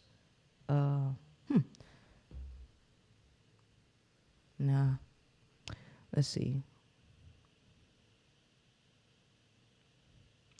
Paul Sr. says, no, they didn't want little girls acting like thoughts at 5 years old. What you think that they was acting? Let me ask you this question, Paul. Because I was going to say, I'm probably not going to be in the comments like I did on Facebook, but I have to ask, I really need to ask you this question, Paul. Do you think that Too Short in them videos was clean? I mean, what would the girls act like? What would the girls act like if they saw I like big butts and I cannot lie? What was the girls acting like when they saw, you know, all these old school videos with the dudes rapping and the chicks shaking their ass in the videos?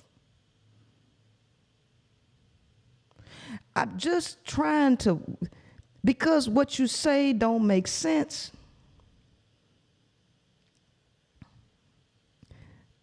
They was marketed to anybody who listened to hip hop, which was targeting, it always targets the youth all the time, right? It always targets the youth. Now, here's the thing. Here's the thing. This is the truth, the reality. Don't matter how you feel about life, no reality. It is what it is.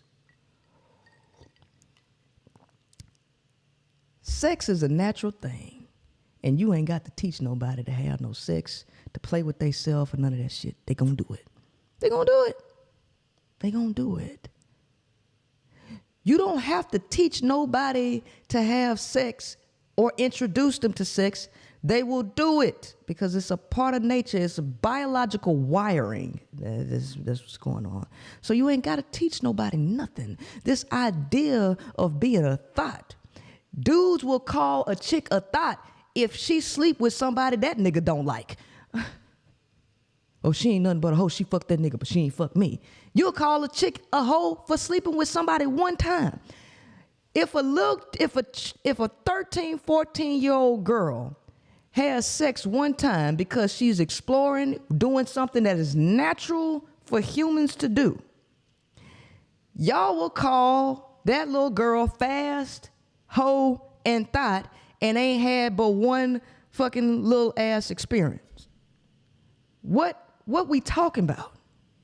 No, on the real. What are we talking about? So it's okay to teach the little boys to go hit and stick and poke any and every little thing. Right? I'm just trying to find out what we even talking about, really. Because what is being said don't make no sense. So it's okay to teach girls that it's okay for a male to subject her and to dog her, because that's what's being marketed and out, right? The music industry has marketed to young girls that men are supposed to dog them. We ain't saying nothing about that though, huh? Nope, not a single word. But now that we got some WAP, I mean, is it supposed to be DAP? Is it supposed to be dry AP? Or it's supposed to be wet AP? It's supposed to be wet? I mean, I'm being real. Let me tell you something. I'm being real. I'm not being idealistic. I'm being real. Is the shit supposed to be dry or is it supposed to be wet? You tell me.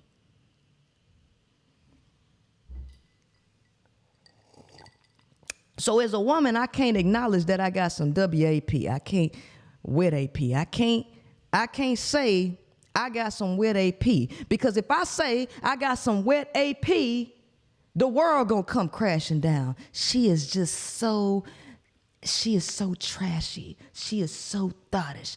I wouldn't listen to the High Power podcast because she's a whore. Meanwhile, the chick that just said that just went in the house and touched down there. Ooh, it's so wet.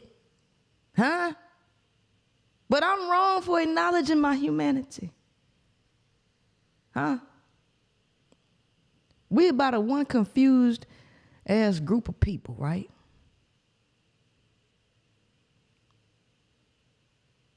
Right? You can say your dick hard, but I can't say my P is WA. I can't say that, huh?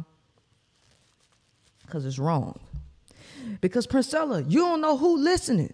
You don't know who listening. It might be a little girl listening, but hell, it might be a little boy listening, telling them that don't love these hoes. Fuck these bitches. Dog them. Make them suck the thing. You don't have no problem with that?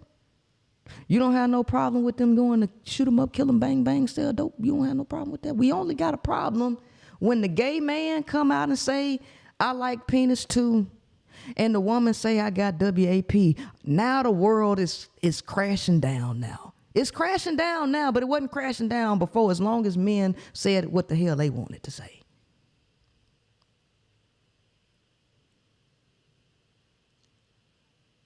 Don't be afraid of your sexuality, and don't let nobody condemn you for your humanity. Understand? Don't let nobody condemn you for the very human that you are. Humans have sex, goddammit. Women want sex just as much as men do. And it don't make you a hoe because you horny. I just want you to understand that. It don't make you a hoe because you hot between the thighs. You supposed to be, goddammit. That's the way nature made it. Don't be ashamed of that. And don't let nobody get in your head to make you think something wrong with you because you submit to your humanity. So no, I don't praise Venus for saying she a 41-year-old virgin, because nature don't support no goddamn virginity. And what you waiting for? What you waiting for? What you saving it for? Have sex for yourself. Don't have sex for no damn man. That's the reason why you ain't getting no orgasms now. Most of these men don't know where the goddamn G-spot at. They don't know shit. Because they only using you as fucking masturbation devices to get off. They not thinking about pleasing you. You got to learn how to please yourself. But you can't learn to please yourself if you are so ashamed of that side of yourself. Because that's a part of you. Take control. Get comfortable with yourself and spend some time with and by yourself. This is why we're doing this on Valentine's Day again. This is why we're doing this shit on Valentine's Day again. Because you cannot know yourself if you do not spend a significant amount of quality time. Not bullshit time, but quality time to learn yourself. That means exploring yourself sexually through masturbation. That means going through your mind, okay, and looking at your trauma wounds and finding out where your strengths and weaknesses are in your life. What you like to do. Do you like to plant gardens? Huh? Do you like to grow fruit? Do you like to draw? Do you like to paint? What do you like to do? And expound on the shit that you like to do. Reason why I cooked that meal I showed y'all at the beginning. For those who might have just came in, you probably didn't see the meal that I cooked at the beginning. But that's what I prepared. See, if you invest in yourself, because you're going to invest time into yourself.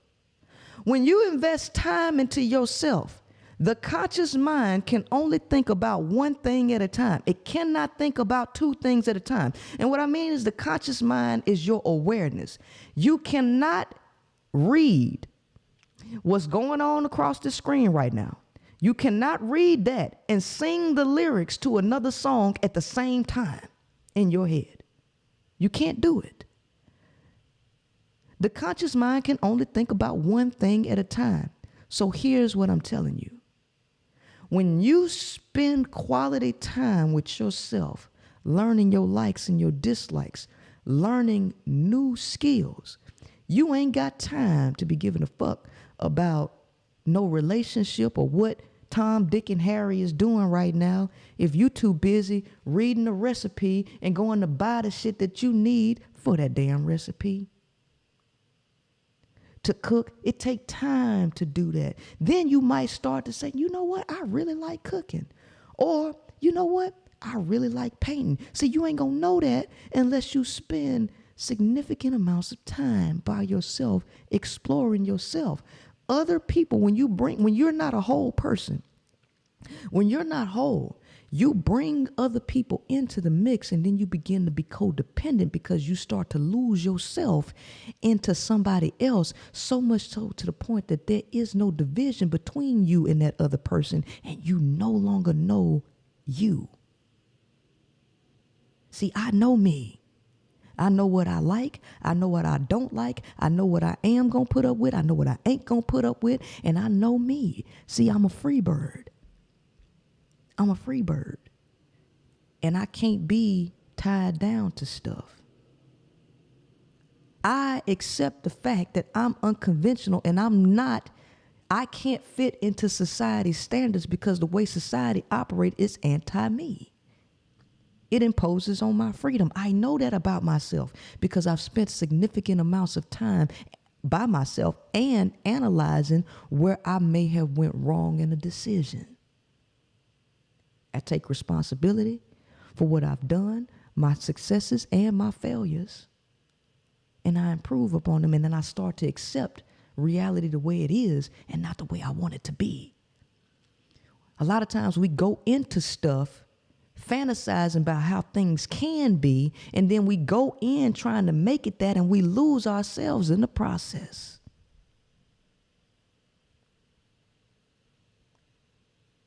I'm here to tell you, don't do that. Don't do that. Know who you are. Know yourself. And don't just do what other people think you supposed to do. I don't care what people think I'm supposed to do. I ain't doing it. I'm going to do what I want to do. I'm going to talk how I want to talk. I'm going to walk how I want to walk. I'm going to say what the hell I want to say. And you can say whatever you want to say, but it ain't going to change. It ain't going to change how I do things. That's just what it is, right? So that leads me into my next thing. We almost done with the show, y'all. That leads me into the next thing. This book, I wrote this book. It's called The 5 Components of Love. I wrote this book when I was pregnant. And I sat down. I spent a lot of time writing this book. Because I found out something, it dawned on me, that all love is the same. All love is the same. The expression of that love is what's different. The expression of that love is what's different, but love in and of itself is the same across the board. The same steps it takes to love your husband is the same steps that it would take to love your dog.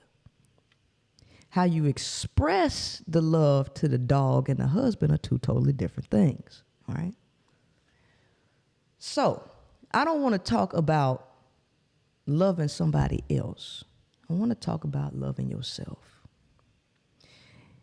And you can't love anybody, anything, or yourself if you don't start with a desire.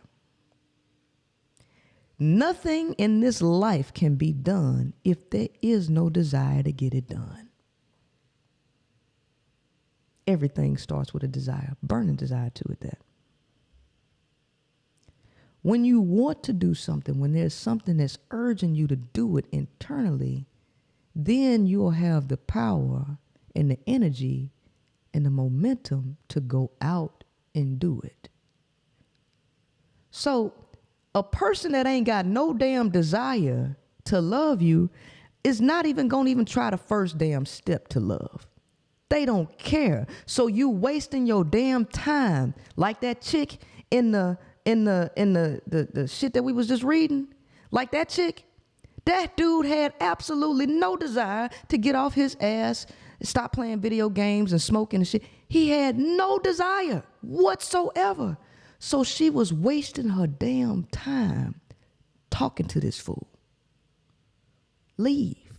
Because you can't change shit when there is no desire.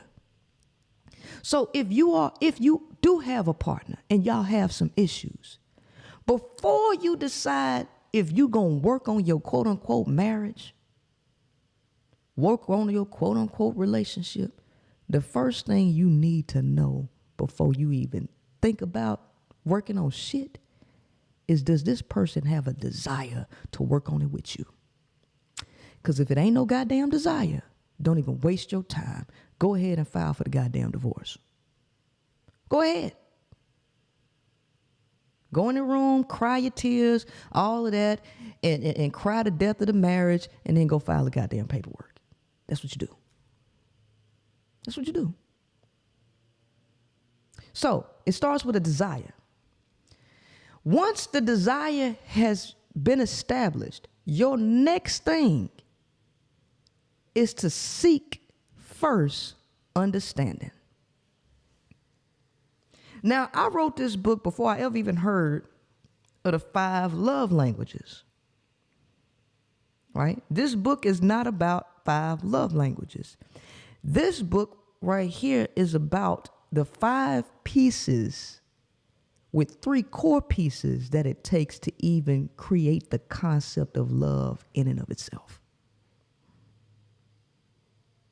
This is what it takes to create the concept of love, because I read the 5 love languages and I noticed that even though he didn't say it explicitly in the book, it was hinted about these concepts that I put in my book. All right. So seek first understanding. When a person says they love you, that person is willing to understands you, right? They're willing to step outside of themselves and put your shoes on to try to see life in the way that you see it so that they can get an understanding of you. But before you can understand anything or anybody, guess what you got to do? You got to actively listen to that person. A person that don't want to listen to you or anything that you say, and you just talking and complaining and blah, and that person ain't trying to listen to you, that person is telling you right up front that they don't love you. This is how you could tell if somebody love you or not, or if you love yourself, right? If a person ain't willing to listen to you, that person ain't got no interest in you, and they can't love you. They can't. Because listening actively will give you a new perspective on things that you didn't have before. And once you have a new perspective on something, you think differently and you feel differently, right? You think and you feel differently about something, right? You could walk down the street and see homeless folks, right? And in your mind, oh, they just need to go get a job, this, that, and the other one. Then you talk to one of them. And then you hear a story. And it's the worst story that you ever heard in your life. All of a sudden, you don't see that homeless person the same as you did before you got the information. See, before you got the information, you leaned on your own understanding and your own perspective of something. This is why even these pimp-ass preachers that go out there talking this shit that they be talking, the first thing that they'll tell you is don't lean on your own understanding. Why don't you lean on your own understanding? Because you are limited by your life experiences, your feelings, and your perspective. The only way that you can gain a new perspective on something is to listen to somebody else. It's the only way. So you don't lean on your own understanding because your understanding is limited. When you now listen to this new person tell you their story, you have a newfound perspective and a newfound way of seeing this whole situation. That's your understanding. Once you gain a new understanding, it automatically leads you to the next component of love, which is either appreciation or compassion, right? Appreciation, this is why in school, they had a week dedicated to music appreciation. Why did they have it? Because the more information you go in, all you do is listen to a song that you like. Oh yeah, that sound good. You have no real appreciation for that music because you don't know what goes into making that music. Once they show you the mechanics and the thoughts and the planning and the technique and learning, you try to go and play that shit yourself. And you really see how difficult that shit is.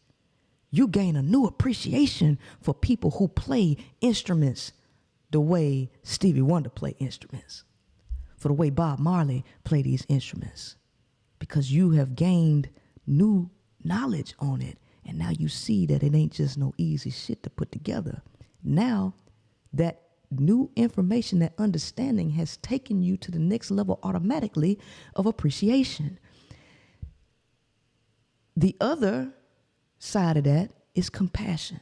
When somebody tell you a fucked up story about how bad their life was, or whatever the case may be, when they was on the streets and all of that, and you believed it, and it pulled on your heartstrings, it leads you into automatically the next component, which is compassion.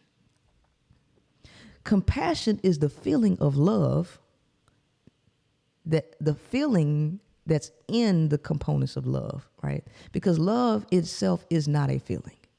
Love itself is not an emotion, right?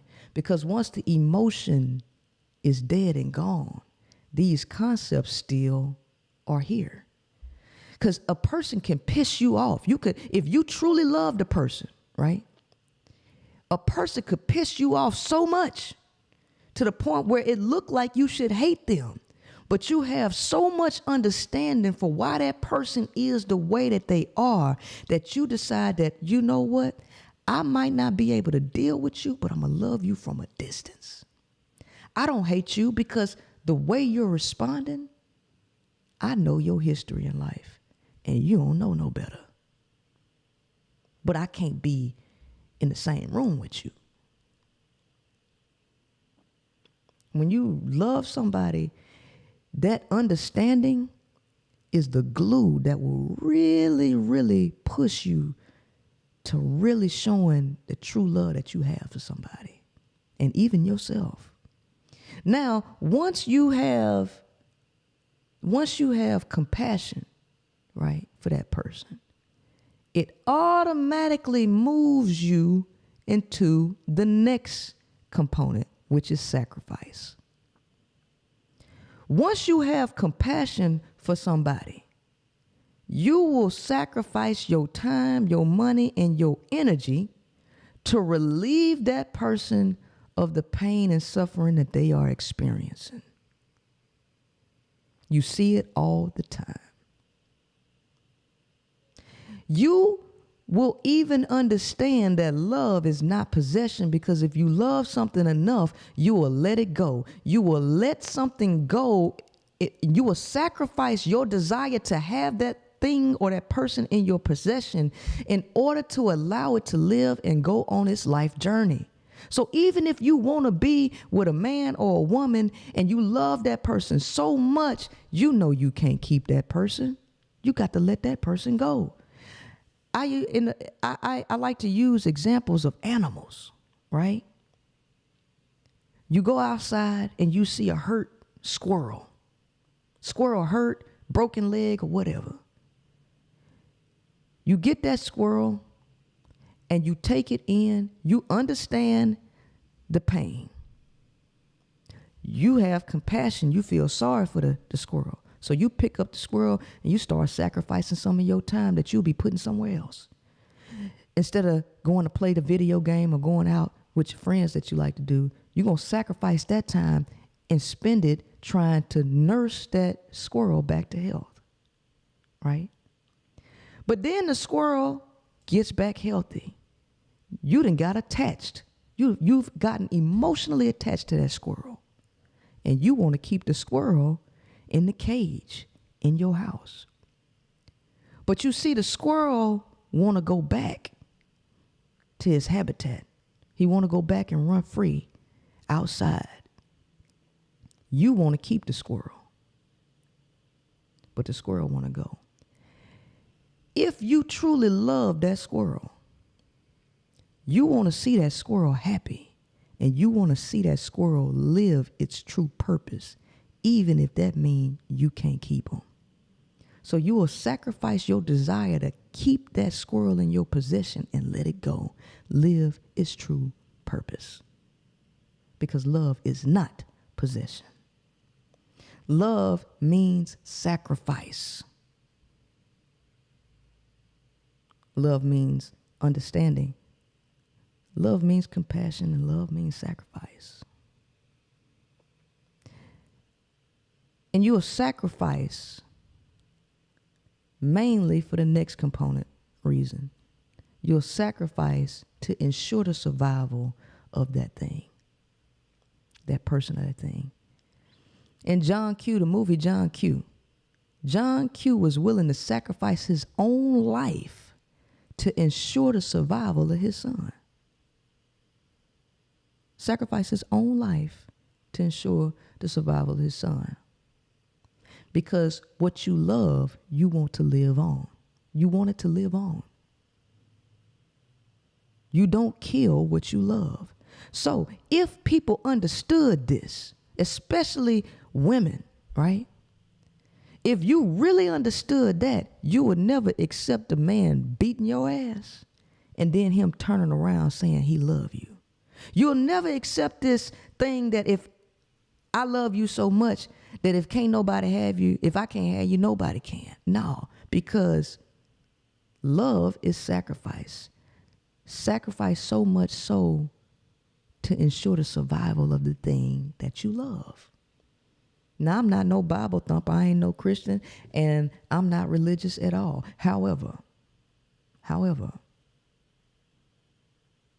for God so loved the world that he gave his only begotten Son, that whosoever shall believe in him shall not perish but have everlasting life.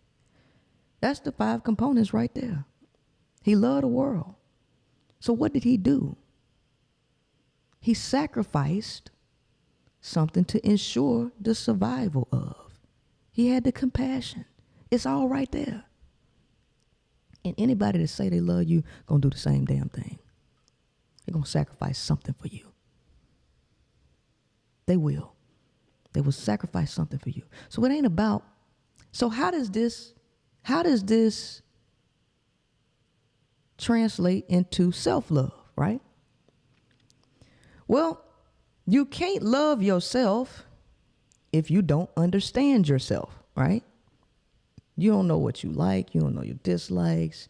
You don't know what trigger you. You don't know where your wounds are. You don't know nothing because you always trying to fill a void by adding people and things to distract you from learning yourself. So to understand yourself, you got to have a lot of life experience and a lot of time to evaluate those life experiences, right? To evaluate those life experiences to learn yourself. Then you got to have some compassion for yourself and appreciation. You got to have both. Appreciate your uniqueness because we all unique in our own ways. Learn to appreciate your uniqueness. What is it about you that's different from everybody else that's great? You don't know that. You're not even giving yourself the credibility. This is why you end up in codependent relationships because you really devalue yourself because you don't even understand you. You don't appreciate you. You don't have compassion for yourself. You do something, you mess up, and you'll tell yourself you stupid, right? I can't do nothing right. Then you'll go listen to people to tell you that the things that you've done in life, right, are negative. And you'll listen to that, and so you continuously beat yourself down. Then you end up in relationships, and then you start to exhibit codependent behavior, and then wonder why you get mistreated and wonder why you get used and abused.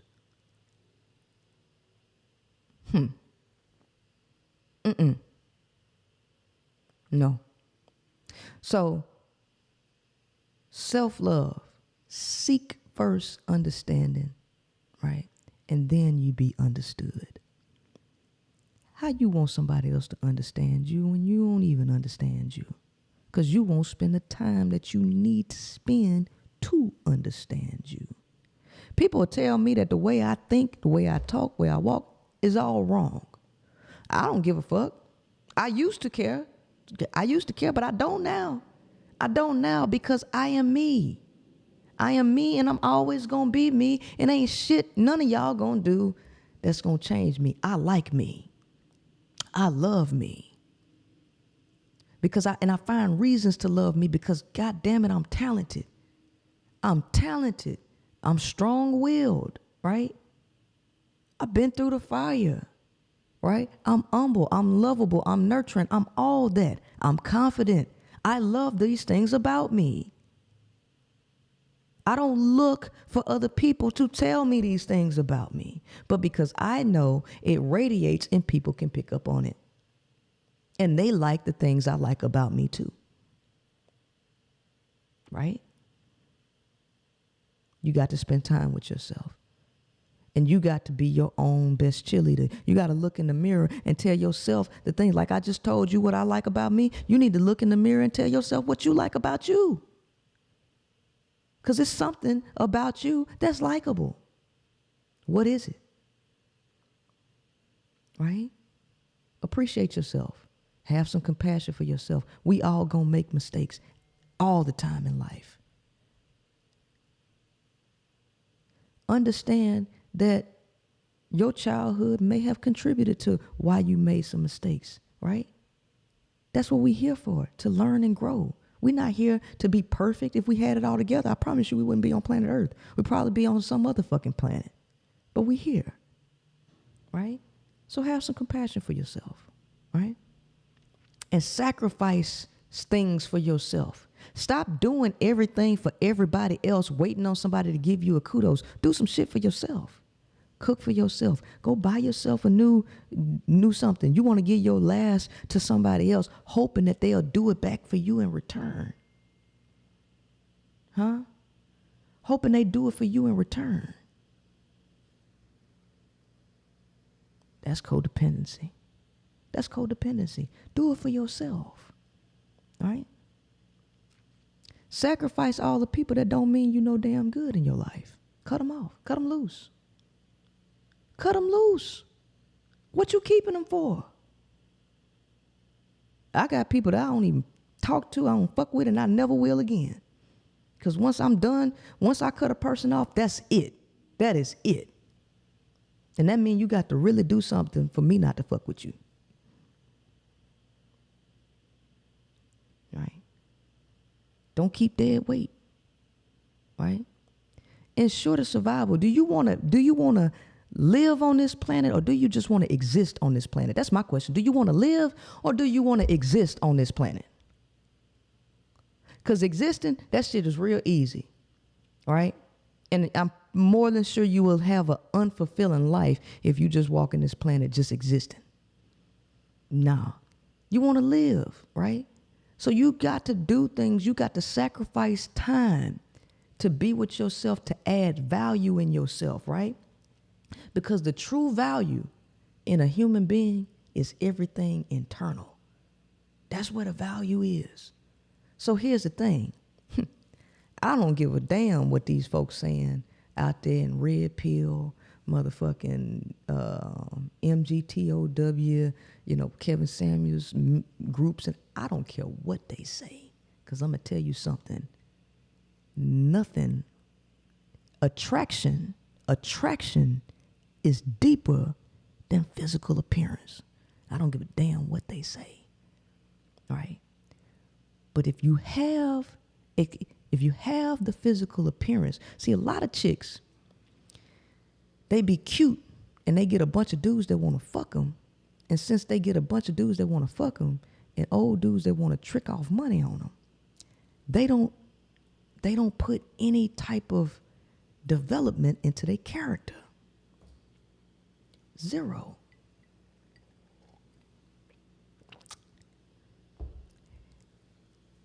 And it does them harm when they quote unquote hit the wall, like they say. Right? So most of these guys have typecast the majority of women to be these types of women that have no character development. Because if all you got to offer is pussy, believe me, that come a dime a dozen. It does. Especially to the man with money. It does come a dime a dozen. This is the part where they stop at, though, because they don't believe that there are exceptional women out there that defy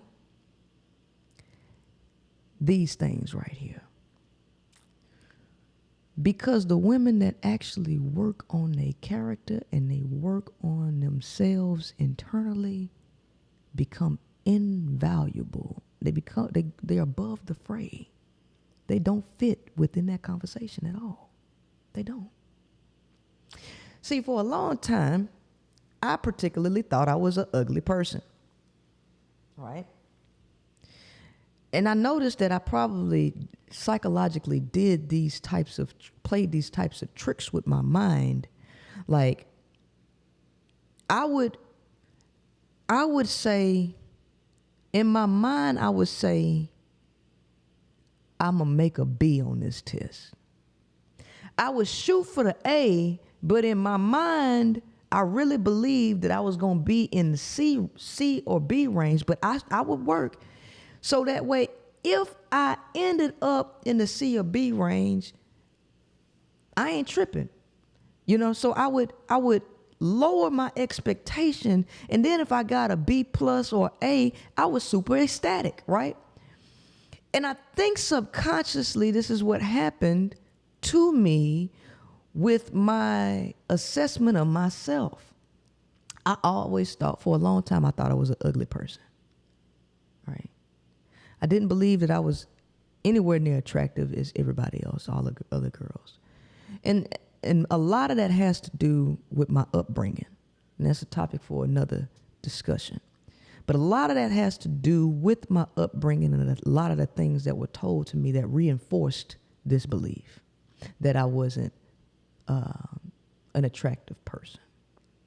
Because I felt, and at some point I started to make myself believe that I was okay and that I was average. There was a point where I actually really hated myself. People would not believe that now, but it is the truth, okay? And I got to a point where I thought I was okay, right? And I really, because I felt like I was average and okay, I really worked on all of my internal beauty points. I worked on my personality. If you meet anybody if anybody is on here from my job, all of them would tell you that every time they see me, I'm smiling. All the time. I smile pretty much at everybody. I'm really friendly. I worked on my personality. I worked on the talents and the skills I have. I worked so much on my inner beauty, and I thought that I was an average person. Then when I worked on my physical appearance and I became more physically appealing, I immediately shot out the ballpark. Because all that time that I thought I was average, I was really above average. I was really above average and I didn't know it. And so it was really difficult to find something or somebody that complimented who I was because I devalued myself.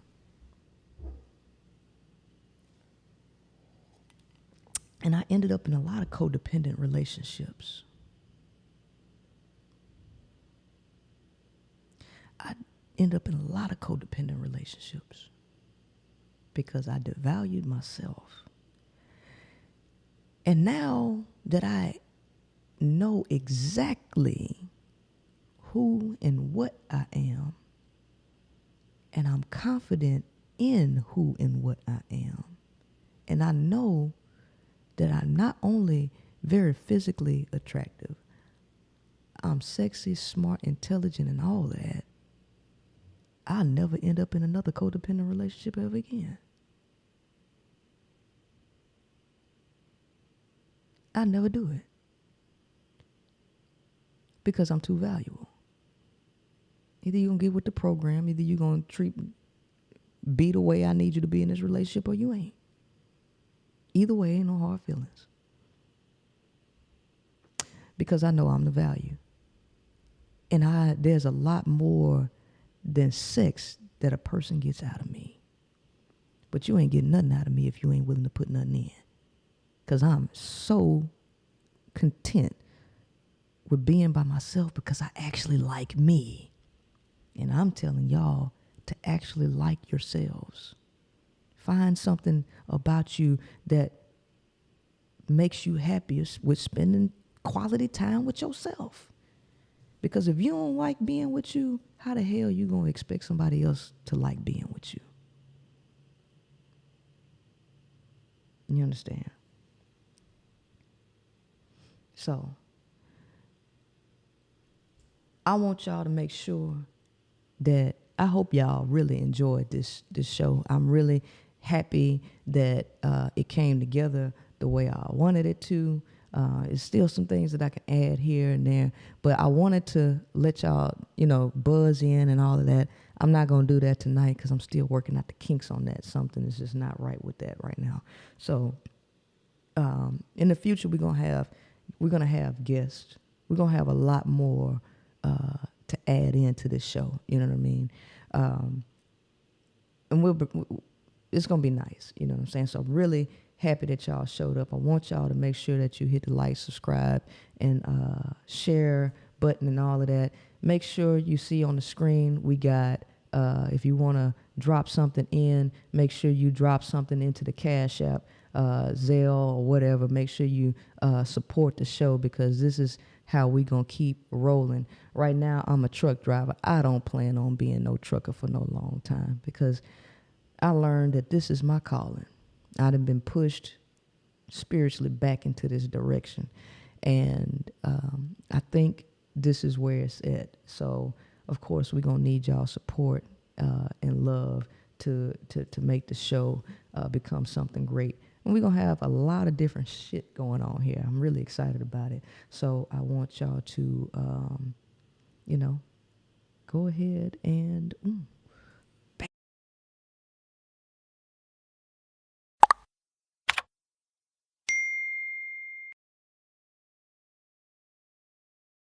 notification bell is going to let you know when I go live.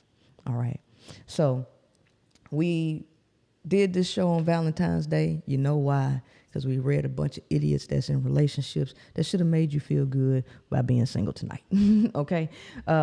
We talked about why I did the High Powered podcast, because we're going to speak and we're going to give you some power to govern and control your life in the best way that give you the best results for you. All right. Grass ain't greener. Enjoy your sexuality is something good. It was a gift to you.